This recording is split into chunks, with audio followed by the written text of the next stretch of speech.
आज के इस सेशन में हम डिस्कस करेंगे 10th फिजिक्स का चैप्टर नंबर 1 जो है light reflection and refraction. Light क्या होता है, लाइट में रिफ्लेक्शन कैसे होता है और लाइट में रिफ्रैक्शन कैसे होता है, इसको हम आज ब्रीफली स्टडी करेंगे। तो चलिए शुरू करते हैं आज का सेशन। ये जो लाइट है इसी से इसकी शुरुआत करते हैं। देखो जो लाइट है वो एक्चुअली क्या है, सभी जानते हैं कि अगर लाइट ना हो तो हम किसी भी ऑब्जेक्ट को नहीं देख सकते हैं। हमारी डेली लाइफ में सबसे ज़्यादा इंपॉर्टेंट लाइट की होती है। अंधेरे में हम कोई भी चीज़ नहीं देख सकते हैं, जब उस पर लाइट किसी भी ऑब्जेक्ट पे पड़ेगी तो तभी हम उस ऑब्जेक्ट को देख सकते हैं। तो अगर नॉर्मली जनरली हम कहें कि लाइट क्या है, तो लाइट को एक एनर्जी हम मान सकते हैं। So light is a common form of energy. So light is a common form of energy.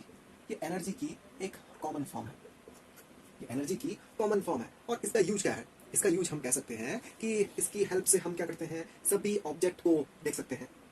So it makes, यहां से इसको करते हैं, इट मेक्स, ये सभी ऑब्जेक्ट को देखने में हमारी हेल्प करती है। So we can write it makes the objects visible to us, visible to us. ये है लाइट की कॉमन सी डेफिनेशन कि लाइट जो है वो कॉमन फॉर्म ऑफ एनर्जी है और इसकी हेल्प से हम एवरी ऑब्जेक्ट, जितनी भी ऑब्जेक्ट होती हैं उनको देख सकते हैं। सो this is the definition of light. ये लाइट की डेफिनेशन है, लाइट एक एनर्जी की फॉर्म है। ओके, अब अगर हम बात करें इंपॉर्टेंट टर्म्स, अगर हम बात करें सोर्स ऑफ लाइट, अगर हम बात करें source of light, source of light, कि लाइट के कौन कौन से सोर्स हैं। ओके, सोर्स ऑफ लाइट, तो सोर्स क्या क्या हो सकते हैं। देखो सबसे बड़ा जो सोर्स है वो है सन, सबसे बड़ा जो सोर्स है वो है सन। अगर हम सन की बात करते हैं तो शायद ही इससे कोई बड़ा सोर्स होगा लाइट का। देखो सन में क्या होता है, ये अगर हम सन लेते हैं, ये सन है और इसी से लाइट क्या हो रही है, प्रोड्यूस हो रही है। इससे लाइट की रेज जो है वो बाहर निकल रही है और जैसे ही लाइट अर्थ पे आती है मॉर्निंग में, तो वैसे ही ये हमारी अर्थ है। अगर हम यहाँ पे अर्थ बनाना चाहें तो ये अर्थ है। इससे पहले और भी ये हमारी अर्थ है, इससे पहले और भी प्लैनेट्स हैं, बट हम डायरेक्ट अर्थ की बात कर रहे हैं क्योंकि हम अर्थ पे हैं। तो अगर हम इससे बात करें तो सनलाइट देखो ये अर्थ पे ऐसे ट्रैवल करती है, सीधी लाइन में, सीधी लाइन में ट्रैवल करती है। और जैसे ही अर्थ पे लाइट आती है तो उसके बाद ही हम ऑब्जेक्ट को इजीली विजिबल कर सकते हैं। ये अर्थ है और हम अर्थ पे रहते हैं, तो सनलाइट जो है सबसे बड़ा सोर्स है। तो sun is the largest source of light. So this is the largest source of light. तो जो सन है वो सबसे बड़ा सोर्स है लाइट का, largest source of light. Okay, second अगर हम बात करें, और भी सोर्सेस हो सकते हैं। और भी सोर्सेस क्या हो सकते हैं, जैसे कैंडल है, कैंडल है, इलेक्ट्रिक बल्ब है, burning candle is a source of light. Okay, burning candle. Third source का हम डिस्कस करेंगे, तो ये हो सकता है इलेक्ट्रिक बल्ब जो है वो भी एक लाइट का सोर्स है। इलेक्ट्रिक बल्ब, ये सभी जो सोर्स होते हैं वो लाइट के सोर्स है। ओके, अब अगर हम बात करें रे ऑफ लाइट की, ये तो लाइट के सोर्स हैं। अगर हम बात करें ray of light, sources of light, this is our first topic. अगर हम सेकेंड टॉपिक डिस्कस करते हैं, सेकेंड टॉपिक है ray of light. Ray of light, light की रे कैसी होती है और कैसे इसका स्ट्रक्चर होता है। तो लाइट की जो रे होती है ना, वो हमेशा स्ट्रेट पैथ में होती है, वो हमेशा लिनियर होती है, सीधी होती है, सीधी लाइन होती है, बिल्कुल सीधी। तो लाइट की जो रे होती है वो स्ट्रेट पैथ में ट्रेवल करती है, हमेशा स्ट्रेट लाइन के पैथ में ट्रेवल करती है। सो लाइट रे ऑलवेज क्या होगी, स्ट्रेट होगी, स्ट्रेट होती है, straight line path. So this is the straight line path of रे। Okay, so this is our ray of light. Clear for all? First topic, that is source of light. Second topic, that is ray of light. And now we will discuss the next topic, that is, अब अगर हम इसका next topic भी discuss करते हैं तो third topic जो है वो है beam of light. Third topic related to है बीम ऑफ लाइट। बीम और रे में क्या डिफरेंस होगा, beam of light, beam of light. Okay, so beam of light actually क्या है? तो यहाँ पे हम क्या करते हैं, जब कोई भी बीम हम जनरेट करते हैं तो बीम एक ग्रुप के लिए यूज होता है। जहाँ पे हम लाइट का एक ग्रुप यूज कर रहे हैं, वो आपका एक ग्रुप हो सकता है, एक बंडल हो सकता है पैरेलल रेज का। पैरेलल रेज का अगर कोई बंडल यहाँ पे आप फॉर्म करते हो, ये जैसे ये तो रे है, अगर हमने एक और रे यहाँ पे कर ली, एक और रे यहाँ पे ले रहे हैं, एक तीसरी रे भी यहाँ पे लेते हैं, एक चौथी रे भी यहाँ पे लेते हैं, एक पांचवी रे भी लेते हैं, तो ये लाइट का एक ग्रुप बन गया, ग्रुप ऑफ रेज और bundle of parallel raise of light.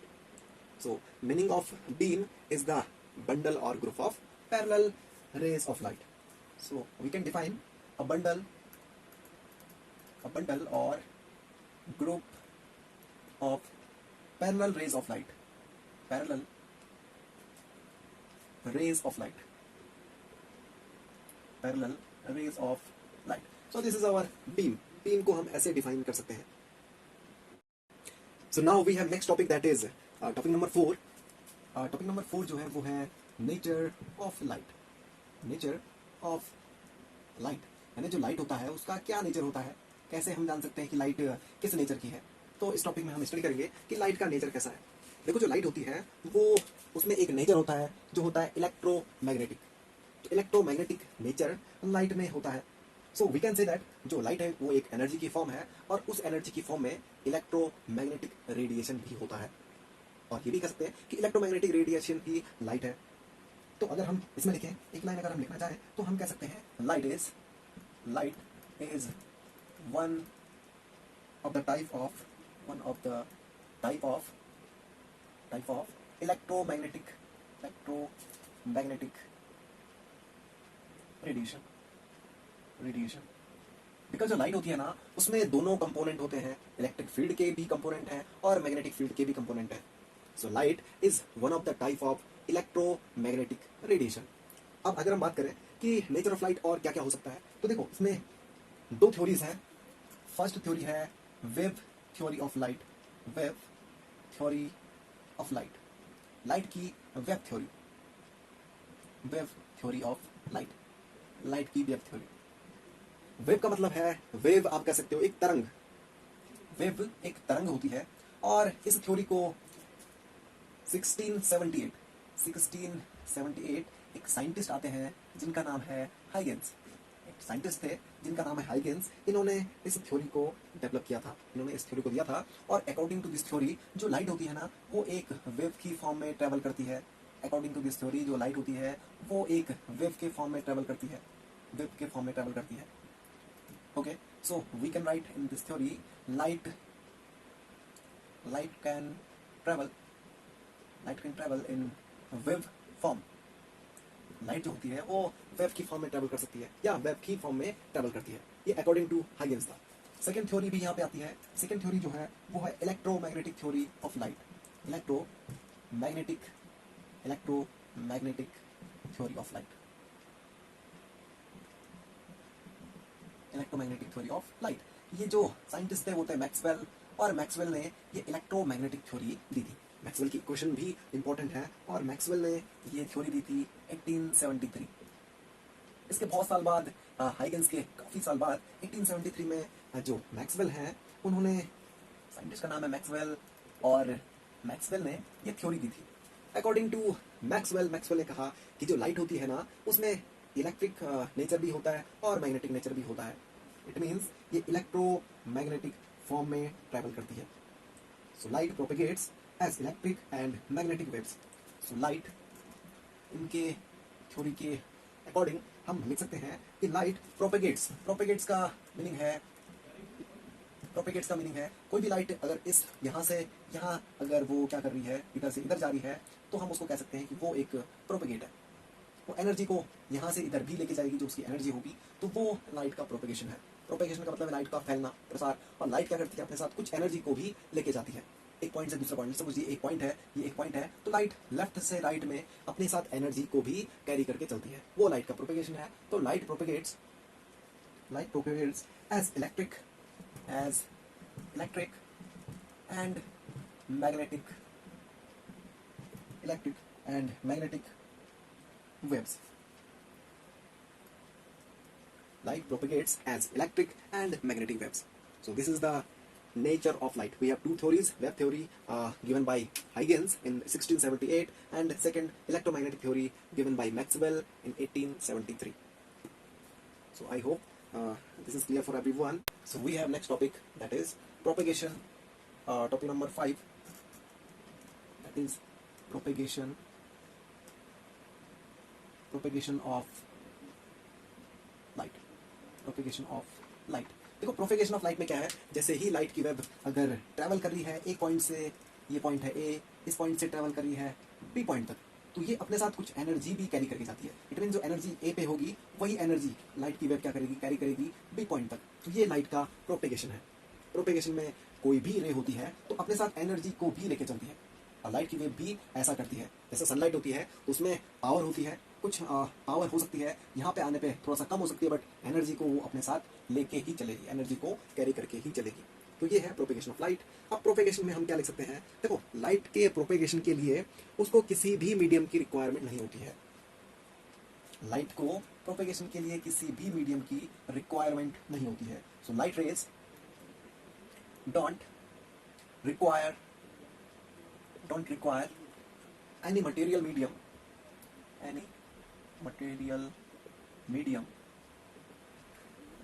medium for their propagation. किसी भी मटेरियल मीडियम की रिक्वायरमेंट नहीं होती है इनके प्रोपेगेशन के लिए. अब इसका हम अगर एग्जांपल लेना चाहें तो देखो लाइट की जो स्पीड होती है वो सबसे ज़्यादा वैक्यूम में होती है. वैक्यूम का मीनिंग है फ्री स्पेस. तो फ्री स्पेस में कोई भी मटेरियल नहीं होता है. सो this is the propagation of light. And in case of vacuum, ये आप समझ सकते हो कि जो वैक्यूम है वहाँ पे लाइट की स्पीड सबसे हाईएस्ट होती है. हाईएस्ट स्पीड ऑफ लाइट होती है वैक्यूम में. वैक्यूम के बाद अगर एयर आता है तो एयर में स्पीड होती है. नेक्स्ट अगर लिक्विड आता है, कोई लिक्विड है तो लिक्विड में स्पीड थोड़ा कम हो जाती है, और सॉलिड में स्पीड सबसे कम होती है. So speed of light, so this is the speed of light. So highest speed होती है वैक्यूम में. वैक्यूम का मतलब जहाँ पे कोई भी यहाँ पे फ्री स्पेस होता है, जहाँ पे एयर तक नहीं होती है.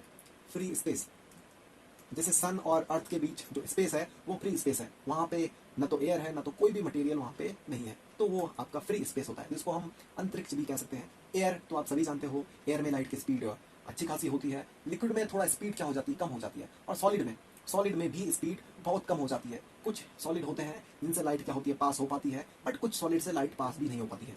तो सॉलिड में स्पीड सबसे कम है. लोएस्ट स्पीड लाइट के सॉलिड्स में है, और हाईएस्ट स्पीड जो है वैक्यूम में है. सन से जब लाइट रेज ट्रेवल करती हैं फ्री स्पेस में तो वो सब बहुत जल्दी से अर्थ में पहुंच जाती है. तो इसलिए हम कह सकते हैं कि स्पीड ऑफ लाइट सबसे ज्यादा वैक्यूम में है. So now we have next topic, that is reflection of light. आखिर लाइट का रिफ्लेक्शन क्या होता है. देखो रिफ्लेक्शन ऑफ लाइट जो है वो लाइट की प्रॉपर्टी है. लाइट रिफ्लेक्ट होती है, ये लाइट की प्रॉपर्टी है.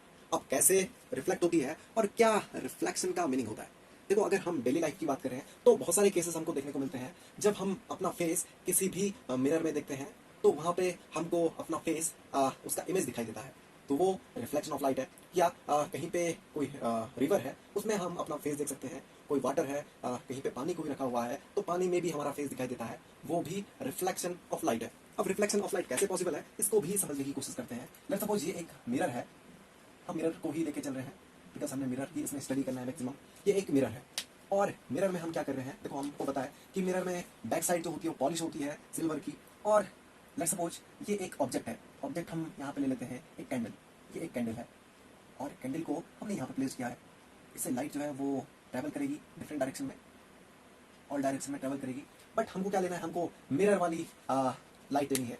तो मिरर वाली जो रे होगी उसका कैसे ग्राफ बनेगा वो भी हम देख लेते हैं. देखो जो लाइट वेव होगी वो स्ट्रेट लाइन में ट्रैवल करेगी, स्ट्रेट लाइन में ट्रैवल करेगी. ये जो लाइट वेव है यहाँ से स्ट्रेट लाइन में ट्रैवल करती है और इस मिरर में जैसे ही टच करती है तो टच करने के बाद इसका जो पूरा सरफेस होती है ना वो रिफ्लेक्टिंग सरफेस है. रिफ्लेक्ट का मतलब किसी भी चीज को वापस कर देना. तो ये क्या करता है, ये इसको वापस भेज देता है, रिफ्लेक्ट कर देता है. इट मीन्स जैसा ये था यहाँ तक जो भी इसकी रे आई उस रे को दोबारा से उसी फॉर्म में वापस कर देगा. और फिर हमें ये जो रे होगी, जो कैंडल होगी, ये हमें दिखाई देगी आईज से. तो यहाँ से हम इसको विजिबल कर सकते हैं.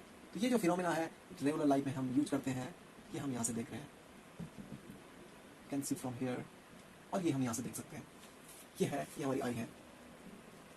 तो ये है रिफ्लेक्शन। रिफ्लेक्शन का मीनिंग क्या है? जब लाइट की एक रे क्या करती है, किसी मिरर पे टच करती है, तो उस टच करने के बाद वहां से बाउंस बैक हो जाती है, यानी इसी फॉर्म में ये रे इधर आ जाती है, तो इसको हम क्या कहते हैं? रिफ्लेक्शन ऑफ लाइट कहते हैं। अब हम इसको डिफाइन भी कर सकते हैं। डिफाइन कैसे करेंगे? When a beam of light, so we can write when a beam of light, when a beam of light, when a beam of light comes in contact. अब यहाँ पे बहुत सारी बीम्स हो सकती हैं, बिकॉज बीम्स का मतलब यह है कि यहाँ पे बहुत सारी रेज हो सकती हैं, जैसे यहाँ पे ट्रेवल करेगी, फिर यहाँ से टच करने के बाद यहाँ से रिटर्न हो जाएगी, तो इसकी बीम ऑफ लाइट है, बहुत सारी इसकी बीम हो सकती हैं, तो इसको हम कह सकते हैं ये एक बीम ऑफ लाइट है। मतलब ग्रुप है, लाइट का एक ग्रुप है, तो बहुत सारी बीम्स इससे जनरेट होंगी और यहाँ से रिफ्लेक्ट हो जाएंगी मिरर से। तो यहाँ से बहुत सारी बीम जनरेट हुई हैं और हमें बहुत सारी बीम्स यहाँ से विजिबल होती हैं। तो बीम एक ग्रुप है, ग्रुप पूरा विजिबल होता है, तो तब जाके हमें पूरा ये जो इमेज है, ये पूरा इमेज दिखाई देगा, इसके कॉर्नर भी दिखाई देंगे बीम्स की वजह से। तो we can say that when a beam of light comes in contact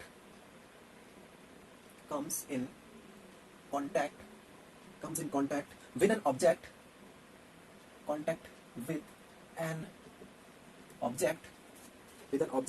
a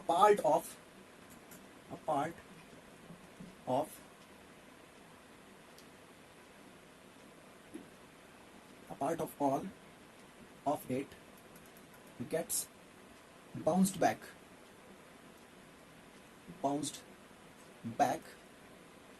This phenomena is called this phenomena is called reflection of light. It's called reflection of light. So this is the definition of light. When a beam of light comes in contact with an object, a part of all of it gets bounced back. This phenomena is called reflection of light. जितना भी इसका part है वो पूरा क्या हो जाता है? बाउंस बैक हो जाता है, वहां से वापस रिटर्न हो जाता है, और यही क्या है? यही लाइट की प्रॉपर्टी है, रिफ्लेक्शन की। तो इसको हम यहाँ से ये डिफाइन कर सकते हैं, ये इसकी सुटेबल डेफिनेशन है।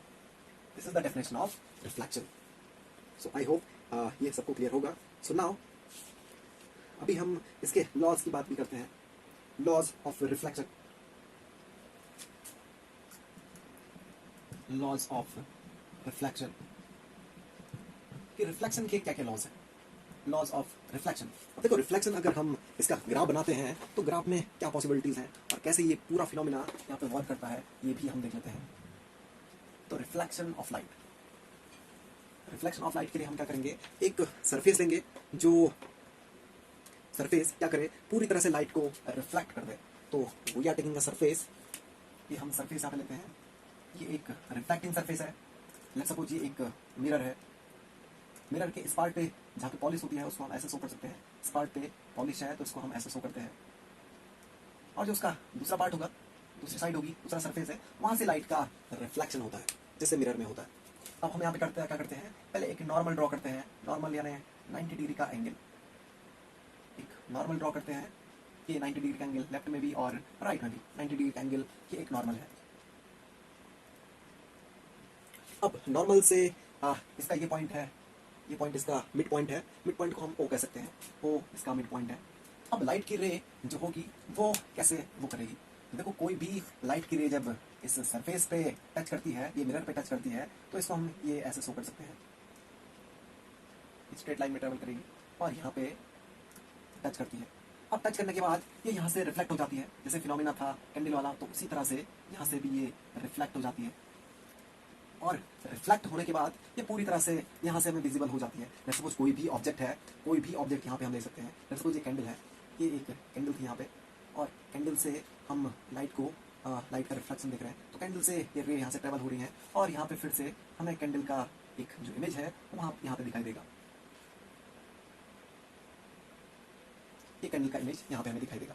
तो ये जो फर्स्ट रे जो यहाँ से ट्रेवल हो रही है, इस फर्स्ट रे को हम कहते हैं इंसिडेंट रे। ये जो फर्स्ट रे है वो है इंसिडेंट रे, इंसिडेंट रे। ये जो फर्स्ट रे है वो है इंसिडेंट रे, जो ऐसे रिफ्लेक्ट हो गई है, उसको हम कहते हैं रिफ्लेक्टेड रे। बहुत नॉर्मल है, रिफ्लेक्टेड रे। ओके, अब यहाँ पे एंगल भी जनरेट हो रहे हैं, तो एक एंगल ये है, एक एंगल ये है। इसका ग्राफ थोड़ा सा सही नहीं बना है, बट ये है एंगल आई, ये दोनों एंगल इक्वल होते हैं, ये है angle R. So this is condition for reflection. सो लॉज ऑफ रिफ्लेक्शन क्या कहता है? लॉज ऑफ रिफ्लेक्शन ये कहता है कि अगर हम फर्स्ट लॉ की बात करते हैं, तो फर्स्ट लॉ में कहता है द रिफ्लेक्टिंग, ये पूरा अगर ऐसी कोई कंडीशन है, कोई इंसिडेंट रे क्या कर रही है, इस मिरर पे यहाँ पे टच कर रही है और टच करने के बाद ये यहाँ से बाउंस बैक होके पूरा रिफ्लेक्ट हो रही है और यहाँ पे इसका इमेज जनरेट हो रहा है, ये नॉर्मल है. तो उस कंडीशन के लिए फर्स्ट लॉ जो रिफ्लेक्शन है वो कहता है कि the incident ray, reflected ray, the incident ray, we can write first law of reflection, the incident ray, जो फर्स्ट रे है वो है इंसिडेंट रे, रिफ्लेक्टेड रे और जो नॉर्मल है एंड नॉर्मल, ये जो नॉर्मल है ये सभी क्या होते हैं, एक ही प्लेन में होते हैं. All lie in the same plane, ये एक सेम प्लेन में लाई करते हैं, यानी सेम प्लेन में ही होते हैं. ये एक पूरा प्लेन है और ये जो नॉर्मल है, इंसिडेंट रे है, रिफ्लेक्टेड रे है, वो सभी एक ही प्लेन में होते हैं. सेकंड लॉ क्या कहता है? देखो दो लॉज होते हैं रिफ्लेक्शन के. सेकंड लॉ ये कहता है कि angle of incident, it means incident angle of incident is equals to angle of reflection,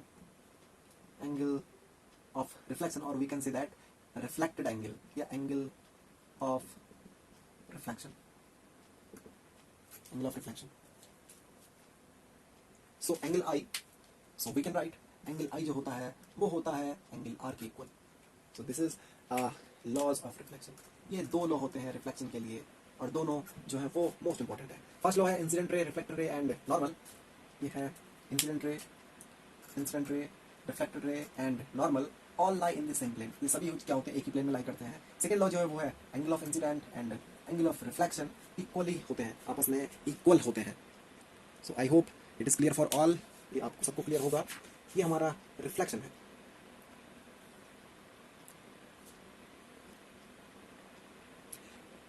so reflection of light. अब रिफ्लेक्शन का जो टाइप होता है वो भी हम पढ़ लेते हैं. रिफ्लेक्शन क्या होता है ये हमने पढ़ लिया है कि जब लाइट क्या करती है, लाइट की एक बीम किसी मिरर के कांटेक्ट में आती है और कांटेक्ट में आने के बाद वहां से बाउंस बैक हो जाती है, तो उसका ऑल पार्ट वहां से बाउंस बैक हो जाता है, तो वो आपका रिफ्लेक्शन है. अब हम टाइप्स ऑफ रिफ्लेक्शन भी पढ़ लेते हैं, टाइप्स और classification of reflection. So classification of reflection. Classification of reflection होता है, उसका कितने क्लासिफिकेशन होते हैं वो भी हम स्टडी कर लेते हैं. So first that is regular reflection. देखो जो क्लासिफिकेशन है वो टू टाइप से है. ये है रेगुलर रिफ्लेक्शन, जो रिफ्लेक्शन है वो है first regular reflection and second type है उसको भी हम स्टडी कर लेते हैं.